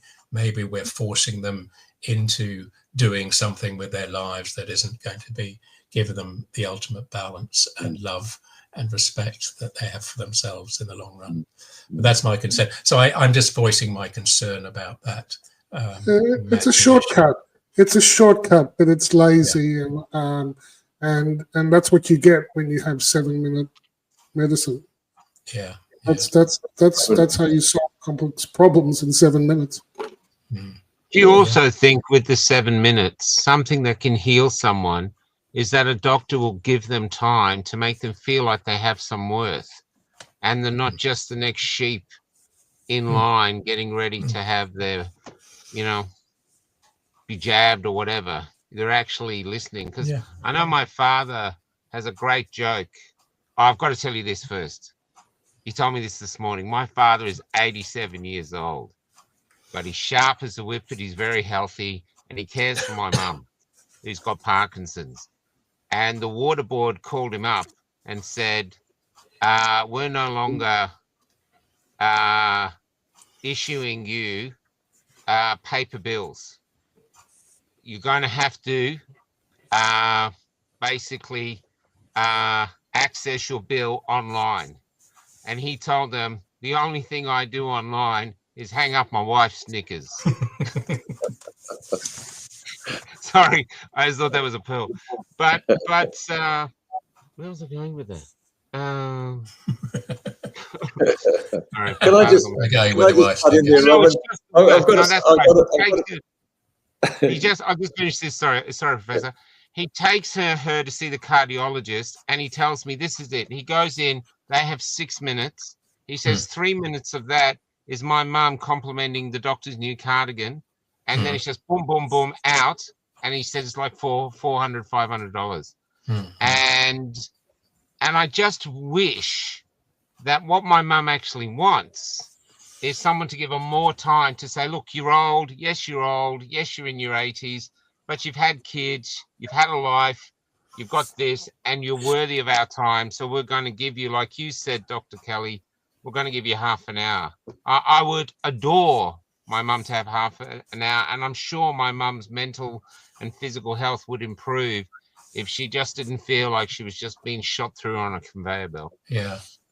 I have years ago an 11-year-old who had come from Kampuchea, Cambodia in those days, had arrived in New Zealand, and about a month after he arrived with his family, his father died of an asthma attack. Anyway, this guy was bright, went to school, lost his father, and developed a terrible tic. And his grandmother brought him in for me to use acupuncture on his tic, which he was being teased for. And I purposely didn't want to stick pins into this young boy's face. So he sat down, and I didn't at that stage know that his father had died, but we talked about that. And the sessions were simply this. I said, what's your passion? And he said, I'm a tap dancer. This is what I love doing. And I said, well, I'm a terrible dancer. Could you teach me to tap dance? And so the sessions that we had, he taught me to tap dance, which I did as a dad dance, you know, something like that. And by the third session, his tic had gone.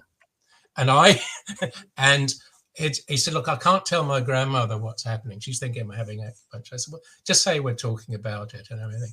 So presumably I took the place of his father, who he would probably wanted to show that he could tap dance. And I had a lot of fun doing that. That was one. And the other person was at the end of a hard day. That's our short. Thanks, Dr. Kelly. That's one of our shorts for tonight. That's beautiful, man. And the other thing is, at the end of a hard day, somebody came in and she had terrible migraines. And I was feeling tired and I just burst into tears. And because I heard this story and she was suffering, but a lot of it was, I'm completely stuffed. And then she came back about 2 weeks later. He said, from that moment, my migraines disappeared. And I mean, I was crying because I was completely knackered as well.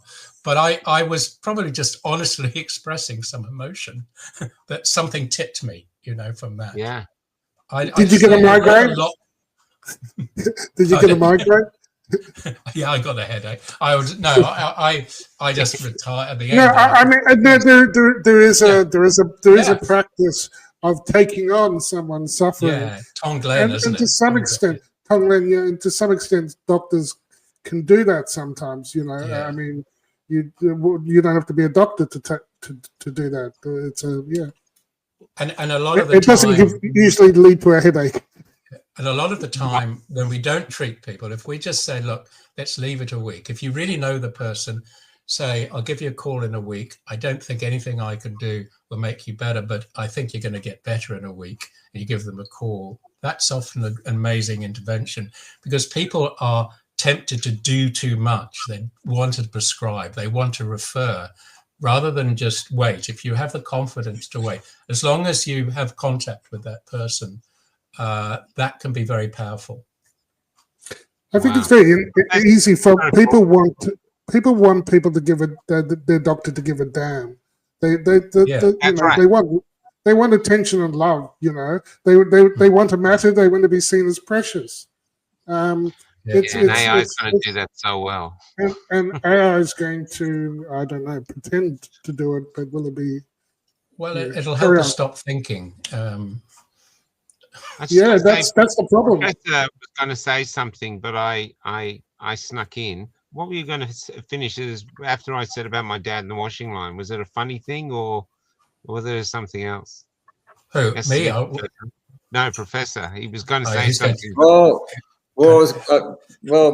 you know me, Michael and Paul. I can't do something like this without saying one thing, and that is, human beings are deficient in a particular nutrient that comes from blood sugar called glucose, and glucose is converted in every plant and animal on this face of this earth into a thing called ascorbic acid. And the only animals that can't do it are human beings and the higher apes and the guinea pig. And we are walking around completely deficient or insufficient with regard to vitamin C. And every patient who came to see me would have their white blood cell vitamin C levels done, and they were all low, insufficient. And when you brought their vitamin C levels up to the top level, they would all feel better. Whether we cured the disease or not was irrelevant, but they would feel better. So we do need, when we're under stress, to have high levels of ascorbic acid, especially in our white blood cells, which is basically the immune system. It's also reflective of what goes on in the cardiac muscle and the brain as well. Strange that the body doesn't make it, though. We don't make it. We can't make it. If we were doing it's strange that we don't. If we need it, strange. It's an evolutionary thing. It's got something to do with it's a teleological. I mean, the argument about it can go on and on and on, but we have lost the two enzymes through our process of evolution, coming out of the jungle or whatever we did, coming out of the trees, and we developed other redox systems or antioxidant systems that are very, very powerful. But when we're under stress or living in a polluted environment or eating rotten food and all of these other things, surgery, trauma, stress, drugs, medicines, alcohol, our vitamin C levels drop down. And if we don't... They'll have a CRISPR solution. You know, whales apparently can still produce vitamin C. So they get the gene, CRISPR it in, and we'll be like our whales. We'll be able to produce our own vitamin. I don't know if it works. I'm not saying it'll work that way. For all I know, it's there's a totally different thing. But you can just see it happening, can't you? Yeah, I can. But I prefer to have our berries and nuts and seeds and all of those things with the flavonoids in them, and that makes the vitamin C work better. But you know, I thrive on 4 grams of vitamin C a day. If I don't have it, I get a frown, I get a grey complexion, I get aches and pains, and I get miserable. But you know, on 4 grams a day, which is terribly hard when you have your name. I think, oh, Professor Brighter, what do you want? I mean, I'm going to be serious here. When somebody goes in for chemotherapy or radiotherapy or surgery, if their levels of vitamin C are low, all of those therapies are going to put stress on their antioxidant mechanisms, on their redox systems. And that's why we end up with patients getting worse. So we've got to make sure we get those levels back up so that our white blood cells, our killer cells, our helper cells in the immune system function properly. And it's not hard to do. And it's very cheap. And, you know, all of those people that you were talking about before, Dr. Robin, they should be on vitamin C. And if they do feel better, do that. they may be able to reduce the other things. It's the most important supplement that I can think of in terms of not only keeping people alive and well, but actually saving lives. There are a couple of cases I've been involved in where patients have been on ECMO, one in Auckland in New Zealand, you probably are aware of it. He was going to be switched off after 6 weeks on ECMO. We got him off. 30 grams he was given, and in 3 days his lungs started showing some aeration, and he's still alive today. So you know, it's such an important nutrient that I think any cancer patient who has chemotherapy, radiotherapy, or surgery who is not given high-dose IV vitamin C is being treated in a negligent fashion. Yeah. Of course, it was the Poms that discovered it, wasn't it? The Limeys, you know. That was, these were the sailors, you know this, that went to the West Indies. And the only ones that didn't get scurvy were the ones that ate the lime on the way back. But it took didn't it take 100 years before the medical profession sort of came on board with that, didn't it? It took 40 years after Lynn discovered it on the HMS Salisbury that the limes would stop the sailors from dying. It took 40 years for the British Admiralty to adopt it and thus increase the fighting force of the British Admiralty by a factor of 2.5 to 3 times its fighting force, because it didn't have to bring six sailors back to shore. It's a fascinating story. Fascinating story. I've always wondered, though, I often read stories of people lost at sea. I'm always really fascinated by, you know, they get lost in a raft for a couple of 100 days or 90 days. They don't seem to get scurvy much. I always wondered why that was the case. Not long enough. You do get scurvy after 55 days on a vitamin C deficient diet.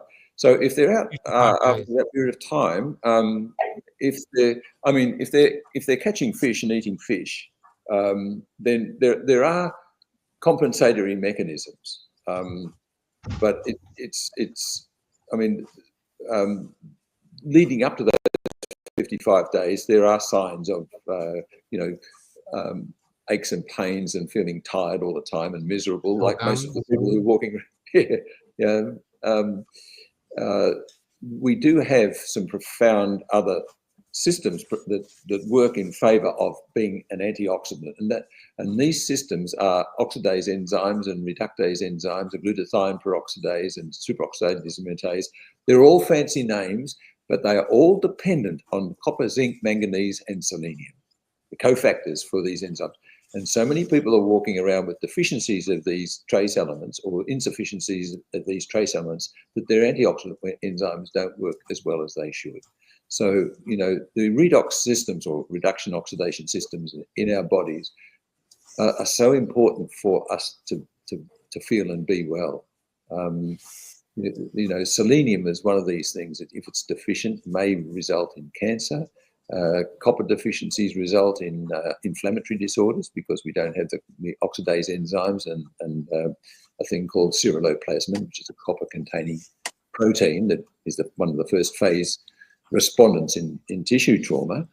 And, you know, back in the 1980s and early 1990s, the National Cancer Institute and National Institutes of Health were talking about its time for action when it came to these micronutrients. Gladys Block was talking about it and published in the Journal of the National Cancer Institute, I think it was. William Block did a study in northwestern China on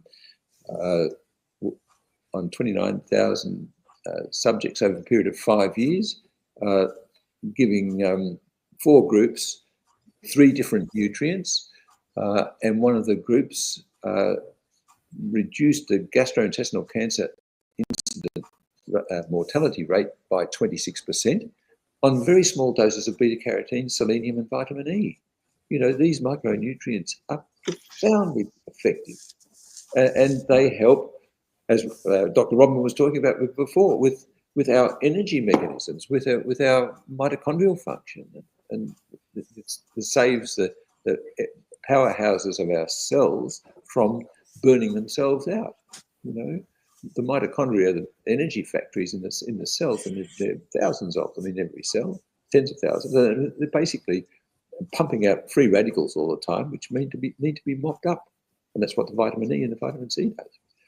But, you know, we forget about these basic things that are present in our nutrient-rich foods. You know, I mean, you function up here better if you're not producing reactive oxygen species. If you feel lousy up here, it possibly is because there's something going wrong in your gut and there's rubbish coming up into your brain, but you've also got to clean your brain out. So, I mean, there's a lymphatic system, like the lymphatic system, that works very well if you're well hydrated, you're well nourished, you've got a clean gut, and you do some exercise and you get out some sunshine. And as Dr. Paul said before, I mean, there's nothing like light to keep us healthy.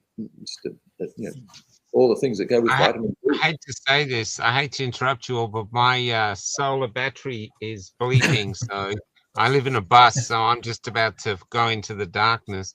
I think the transhumanism thing is a story for another show. But what it sounds like you've got a lot of very excited, very super confident toddlers about to go in and start finger painting the Mona Lisa to make it better. And it's really scary, but we're just starting to get some power in. But I probably will call it a day. Dr. Kelly, thank you for coming on again. Thank you for sharing your thoughts and wisdom with us. Always, it's gorgeous to have Professor Brighthope on, but it's really gorgeous to see you both interacting, and the same with Dr. Oosthuis as well. But it's lovely to know that there's doctors out there who actually want to take us back to what it is to be, what we feel doctors should be. There's hope in that. There's hope. And I'm hoping to any other doctors watching, we've got a lot of people watching, that there's other doctors out there who go, yeah, I want to be that. I want to do that. Yeah, I really do. But to let you go to the finish, is there anything you'd like to say to take us out? I'll go around. Dr. Kelly, anything else before we play your song to finish? No, look, just to thank you for this, and thank you for doing this an hour earlier. As it's 11 o'clock, mate.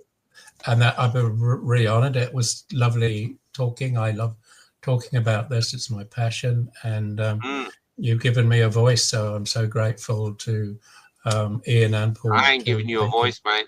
You've got a great voice. Oh, thank you. Thank you. He's frozen. His battery's gone. I think it's official that the battery. Yeah, but it's been lovely having you, gents. I don't think he's coming back. So I think we. It's like cryogenically preserved, isn't it? Now? But let me see if I have access to his outro. That's what we need to. I'll see if I can. Hopefully the outro is there. But look, lovely meeting you, Dr. Kelly. Yeah. And here he is back. Yeah, we're hotspotting. We're hotspotting, so we're running on fume. But you abducted. But can I just say this? And I know I blow a lot of wind up your ass, but it's you've earned that wind, Professor. Can I just say thank you for just being you, and just being you in this country. It's the same with Dr. Oosthuis, but I don't know, you're a bit further down the road than us, and you're just like this great elder. I hate to put you down using the word elder, but that's what you are. You're one of the elders of the community. I wish you were in charge of our health system and not these crazy bureaucrat doctors that we see and go, safe and effective. So thank you very much. We're always honoured when you take our call and agree to come on. Thanks, Michael, very much. Yeah, and it's great to meet you, Robin, and also catch up again with you, Paul. It's always good to hear your voice because it's a more reassuring voice than mine. You are more grounded than what I am. I've still got this juvenile fire in my belly at the age of 79, nearly going to hit 80, and I don't know how can I put it out. But it's yeah. We're talking We about enjoy it. your passion. We enjoy your passion, and both the passion of you two gentlemen. We've got to do something better. We are groping in the dark, but before Michael's battery runs out, yeah, it's been great chatting, and I think we've solved all the problems for the doctors. We've made a We've made a start. We've made a start. We've made a start. Okay. I couldn't find the hit song of Robin Kelly, so we're going out with called "Something Magical." Is you want to tell us anything about that song? Okay, that's another. Kelly? Something Magical. Just one of my songs about women, the sacred women. It doesn't sound Sacred women. Sacred. You want to women. leave it there? Leave it there. I always leave it with the sacred women. I always do that. God bless you. Okay, thank you. God bless you all. Take care, guys. See ya. Thank you. This is Robin Kelly, Dr. Robin Kelly. It's Something Magical. See you all.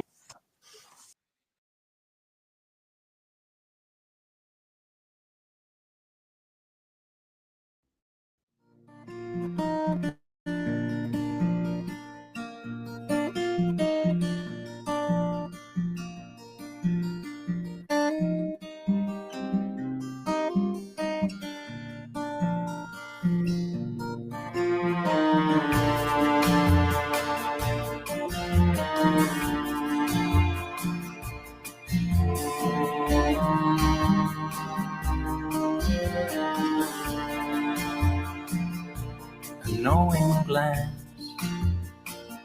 a slow dance, a secret rendezvous, a wild romance. We'll be as one till morning comes. Something magical has begun.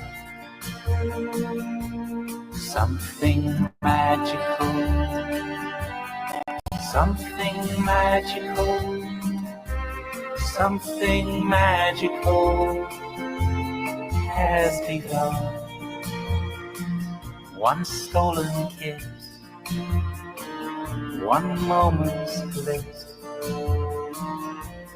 Let me follow you to the abyss. Your holy crown, you're flowing down our perfect honeymoon above the clouds. Something magical, something magical, something magical has begun. Something magical, something magical, something magical has begun.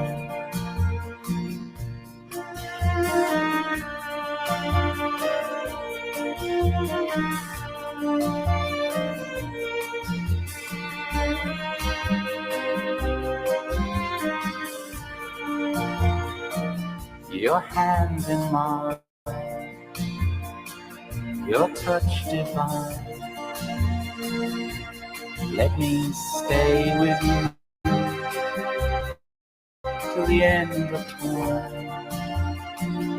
We'll be as one till morning comes. Something magical has begun. Something magical, something magical, something magical has begun. Something magical, something magical, something magical has begun.